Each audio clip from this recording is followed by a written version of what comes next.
Hi, my name is Jen Nepus. I'm the Samson Cree Nation Communications Coordinator. Thank you for watching the March issue of the Nipisihkopahk Acimowin. On February 25th, the third reading of the financial law was approved by Chief and Council. With the 2012-2013 budget approval just around the corner, the Chief and Council will be presenting the budget on the 24th of April at the open band meeting. A few of the changes in the financial law are as follows. Any long-term borrowing by the Samson Cree Nation Chief and Council will have to be approved by the Samson Cree Nation electors. And also, the outline process will allow access to Samson Cree Nation members of financial records, excluding any individual employee salaries. This will include any payments received by Chief and Council in the spirit of transparency. Also, the financial law document is now a public document, so if you would like a copy, please stop by the Samson Cree Nation Chief and Council area office. On February 18th, the Samson Youth and Sport Development Community Initiatives, Four Nations Arena, and Ashley Denny organized the first annual Family Day event at the HUB Memorial Center. Close to 200 community members enjoyed activities such as tug-of-war, face painting, sleigh rides, and skating. The Maskwacis leadership also faced off against emergency services at the Four Nations Arena. We look forward to the second annual Family Day event next year. The referendum to amend the Samson Cree Nation election law was held on February 27th. The following changes will be made to the election law. After the February 2014 elections, the Chief's election will be set on the second Tuesday of May, and the Councillor elections will be set on the fourth Tuesday of May. Members who have been convicted of an indictable offense that have not been pardoned will be able to prove eligibility for candidacy by swearing a statutory declaration, including supporting documents in lieu of fingerprints and criminal record check.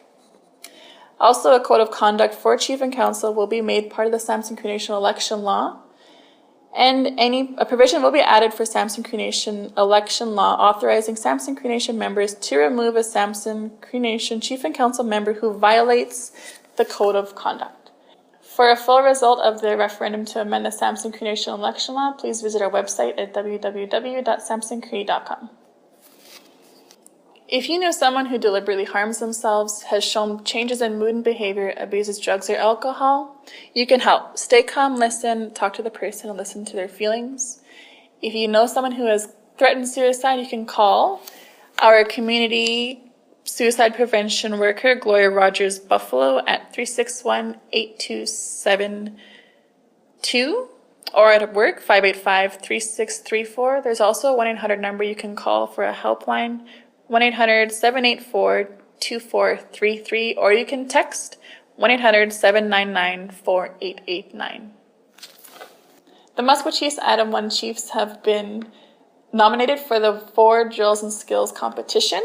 They need your votes, so you can vote at 4drillsandskills.com for an opportunity to participate in a one-day session hosted by the Edmonton Oilers.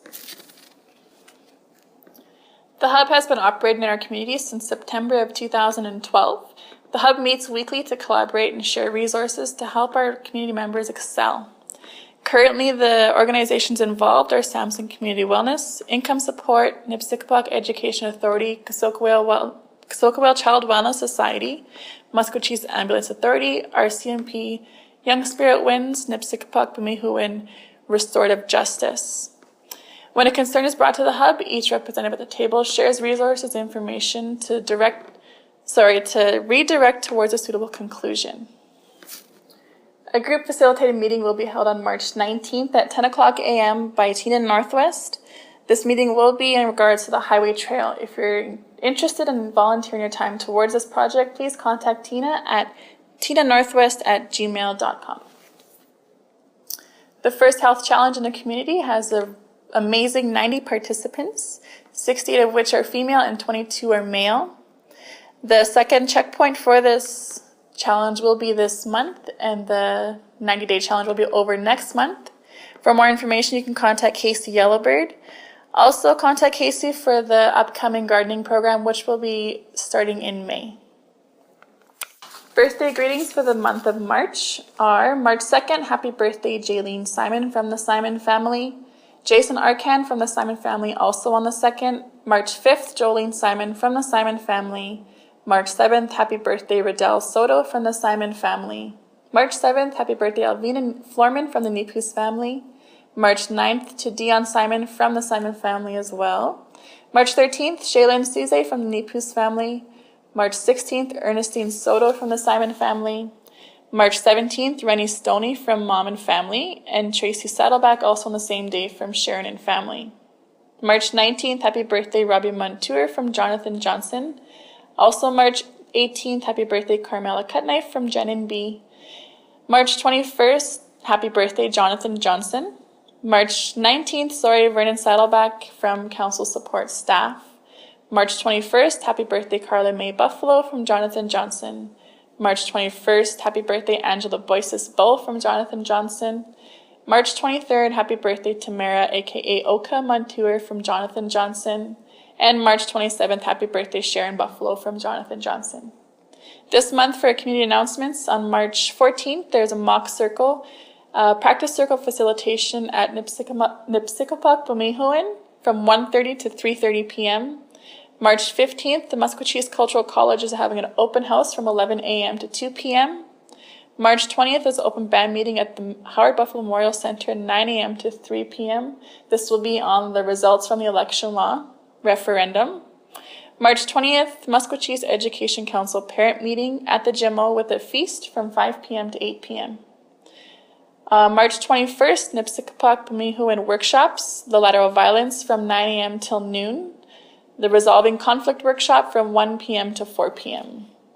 On the 25th, there's a NAG pep rally at the Howard Buffalo Memorial Center.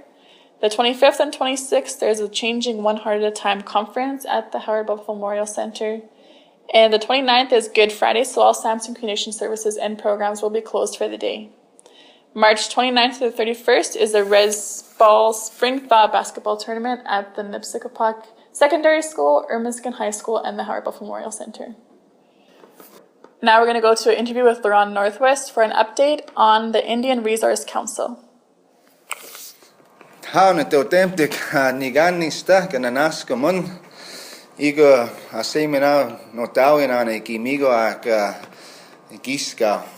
Good afternoon, ladies and gentlemen, members of the Samson Cree Nation. My name is Larron Northwest, as you all know, or may not know.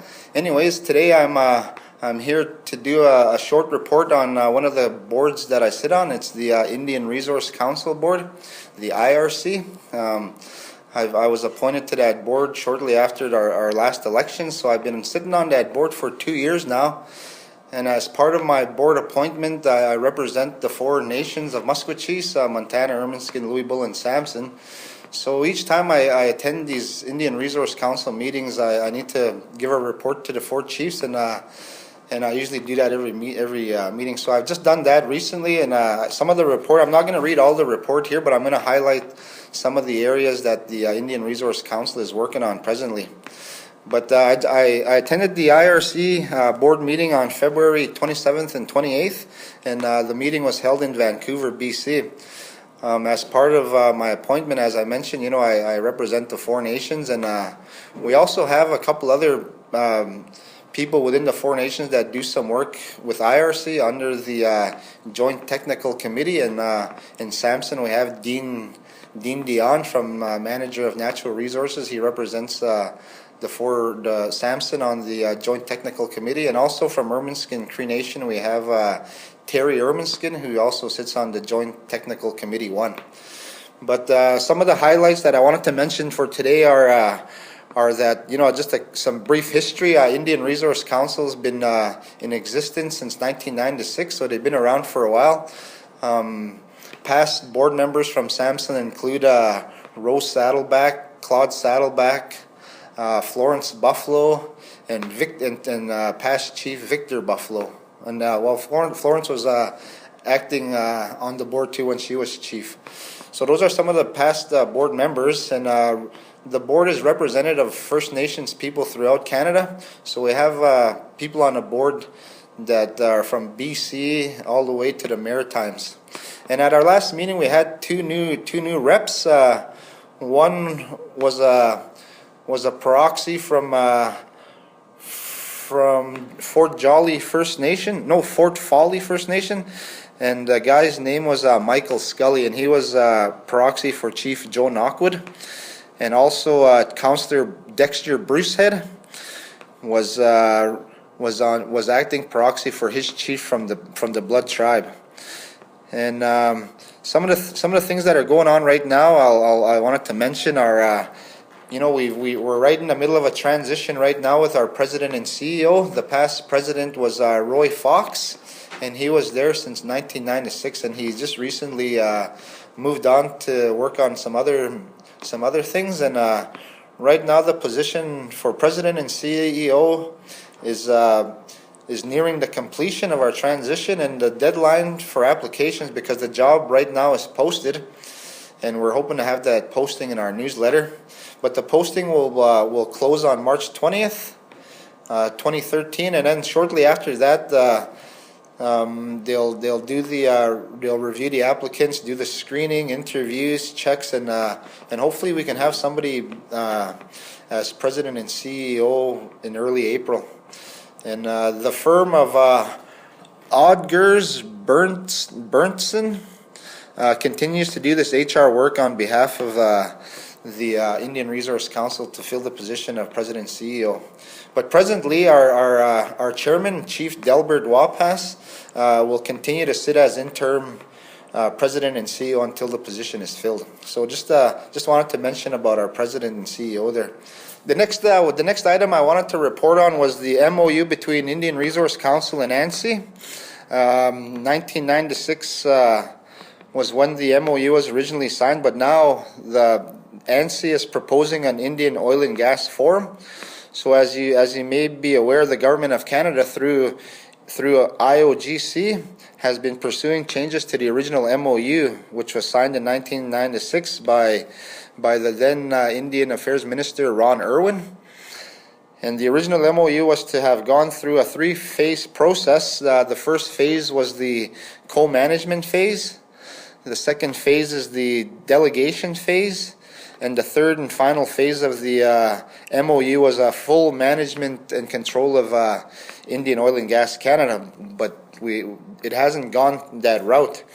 And although the I.R.C board feels that the 1996 MOU requires some amendments, we're really cautious of the Canadian government's proposal through Indian Oil and Gas Canada on this proposed new Indian Oil and Gas Forum. Initially, I.R.C was asking for some changes to the MOU, and 3 of the changes that they were asking for were IOGC's role with Indian Resource Council, and the second item that we've been trying to include in our MOU is the United Nations Declaration on the Rights of Indigenous People.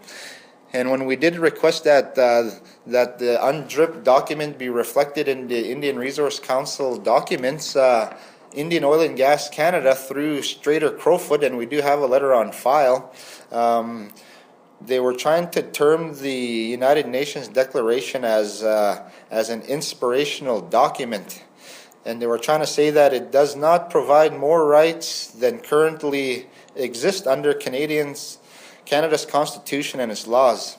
And they said to reference the United Nations Declaration in this MOU may create the impression that the UNDRIP document has some sort of legal effort when it does not. So that's one of the issues we've been dealing with, and we're hoping that it will be included, because as we all know, the follow-up to the United Nations Declaration is now First Nations are supposed to try and incorporate the UNDRIP into all their governance documents. So that's a challenge that we're dealing with right now. And one of the other things too that with the MOU is, like I mentioned, the first MOU in 1996 was signed by Minister Ron Irwin. This new MOU that they're proposing, I.R.C feels that the new MOU should be signed by the Indian Affairs Minister. And we're thinking that it might not. They might try and get somebody else to sign it, and we're not. We don't want that to happen.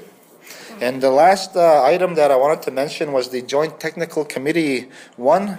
I mentioned that they're doing a lot of work with Indian Resource Council and IOGC, and what the Joint Technical Committee is doing right now is they're updating the Indian oil and gas regulations. I mentioned Dean Lewis is on that board, and I haven't heard too much about their report, but that'll be forthcoming in the future. But one of the issues with the Joint Technical Committee is a consultation issue. You know, as First Nations in Canada, we all know that the duty to consult lies with the Crown, with the government, and sometimes in First Nations instances, the duty to consult is also belongs to industry, because industry needs to come and consult with us, not First Nations consulting with industry when they're coming on Indian lands. So what happened was, as Indian Oil and Gas sends out their newsletter quarterly, they sent out a newsletter back in October. It was from the period of October 1st to December 31st, 2012. And the newsletter made reference that, and I'll quote it here, it says, as IOGC moves forward with draft regulations, consultation with First Nations will be ongoing via the Joint Technical Committee 1 and the Indian Resource Council. So, you know, this issue was brought forward by one of the technicians on the Joint Technical Committee, Fabian Large from Saddle Lake First Nation, brought up the concern. And so our chairman, Chief Delbert Wapas, responded back to IOGC and told him that, you know, we don't have delegated authority at Indian Resource Council to deal with consultation. Consultation has to be dealt with through each First Nation. You know, Indian Resource Council's job is to facilitate dialogue between First Nations and the government in regards to oil and gas concerns on First Nation, and we don't have, Indian Resource Council doesn't have any consultation capacity. So, you know, that's a legal capacity that we don't have the authority to deal with. So we're hoping that issue is dealt with sooner than later. And that kind of concludes my report on the Indian Resource Council, and I'm hoping that in the next report I will report on one of the other boards I sit on. And with that, I want to thank you all once again for taking the time to listen to my report, and by all means, if you have any questions on Indian Resource Council, don't hesitate to call me at the office here. My number is 780-585-3793, and my extension is 109. So once again, and enjoy the rest of your day. Hi. Good afternoon, folks. This is Jim Johnson, recording from HBMC on behalf of Samson Youth and Sport Development. Just letting you know some of the stuff that we have going on at our recreation department for the month of March. Mondays we have a Taekwondo Jiu-Jitsu continuation class. It's been going for a while. That's from 5 to 7:45, the two classes split in between. We have a good program, men's floor hockey, Monday and Wednesdays, 5 to 8:50. Pretty good program there too for anyone who's over 18, any male over 18 wanting to go into hockey. We've got volleyball drop-in, dodgeball for the youth at 4 to 5. And we have a new program, yoga, starting here. The date has to be confirmed. Doesn't say anywhere on here. And that's just Monday. So Tuesdays we have Youth Unlimited floor hockey for the kids. Any kids interested in the youth. We have the Maskwacis dance. That's for the young ladies in the community who are into power and everything like that. Zumba, we have been going on for about 3 months from 5:30 to 6:30. Maskwacis Adventure Club, that's for the young gentlemen in our community from 4 to 5:30. Volleyball drop-in again, and that's about it for Tuesday. Men's floor hockey, pretty much the same as Monday. On Wednesday, we got the men's floor hockey, the Taekwondo Jiu-Jitsu, computer lab open for the kids if they want to play some games and everything. Air hockey, that's tentative. We just have to build a base for our floor hockey thing. and dodgeball. A lot of good stuff going on, and this is just halfway through the week too. So Thursday we have Youth Power Hour from 4 to 5. That's hosted by Chris and Marla. Chris Montour and Marla Potts. Nipisihkopahk drum making class at 5 to 6 on Thursday. We have the 2 girls cooking class with a $2 charge from 6 to 8 on Thursday. Pretty good little class. I've had a couple bites to eat there. Badminton drop-in, basketball, and air hockey drop-in for any of the kids that have nothing to do on Thursday. Friday is movie night and pretty much open gym for anyone that is interested in coming to hang out here. And that's pretty much our calendar in a nutshell. If you want to, you can stop by the patent office or come see us at the HBMC. We have flyers and everything, a little bit of information for you. The next thing up is information on our NCCP coaching manual. That runs March 22nd, which is a Friday, Saturday, Sunday, so it'd be 22nd to 24th. Any people in the community that are interested in getting their coaching manual and venture in that route, they should definitely stop by and get a hold of us. There is a couple days left, still under 2 weeks. 2 weeks exactly, actually. And little reminder that we have a NAG pep rally on the 26th of March. And any people that can make it out there should definitely come out and support youth sports in our community. What else do we got? Oh, educate to motivate. I'm just going to let everyone know where we are with that. But the next checkpoint 2, would be March 28th on Thursday, March 28th from 5 to 7 p.m. What we'll be doing, I guess still has to be confirmed, but we will be letting you guys know for everyone that's in the program. And the last little bit, I guess we'll be letting everyone know, would be the Educate to Motivate fitness program we have going on here. We started at the end of, or at the beginning of February, so we have about, what's the number again? We have 86 people confirmed in the program, and I think that's pretty good for a starting group, and that just shows how many people want to get active in our community and get away from that sluggish lifestyle that I think too many people live around here. And it's good to see a lot of people making change. Unfortunately, it is too late to register for this program. The cutoff line has passed, the deadline has passed, but we will be having another program soon, so we will let you know on the next post, more than likely. And that's about all I have to say on behalf of SYSD. So thank you and have a good day. Thank you for watching the March video edition of Nipisihkopahk Acimowin. Watch next month for more news. Also, if you would like to submit a photo of the month, please email me at jnipus@gmail.com.